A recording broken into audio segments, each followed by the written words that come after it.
garage Rémi Quentin. J'ai repris le garage à 23 ans en 2005 avec un salarié et on a évolué vers la restauration de véhicules anciens parce que c'était notre passion.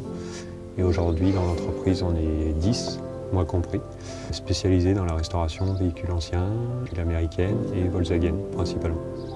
On a eu de plus en plus de demandes puis on a commencé à avoir un contact en Floride pour commencer à importer des véhicules des bases plus saines que ce qu'on pouvait trouver en France, parce qu'en Floride, 15 jours de pluie par an, ça change un peu du climat breton.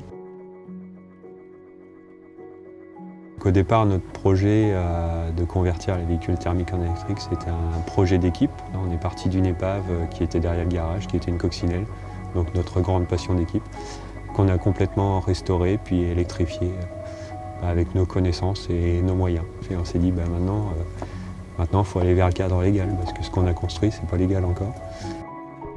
De fil en aiguille, on pourrait aussi convertir les véhicules diesel, qui pourraient être simplement convertis plutôt qu'être recyclés ou de gaspiller l'énergie pour les recycler. Nous, on propose de passer de la phase je roule en thermique diesel, on passe quelques jours dans l'atelier et il ressort avec une énergie plus propre. Tout ça motive et fédère l'équipe autour de ce projet-là, pour être prêt dès que le cadre légal est possible. On a réussi à obtenir une bonne autonomie de 150 km en mode normal et un mode éco d'énergie qui pourra atteindre 200-250.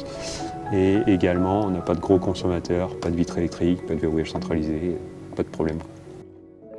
Tout ça en fait déclenche, pourquoi pas, la création d'une nouvelle branche de l'artisanat automobile qui est la conversion.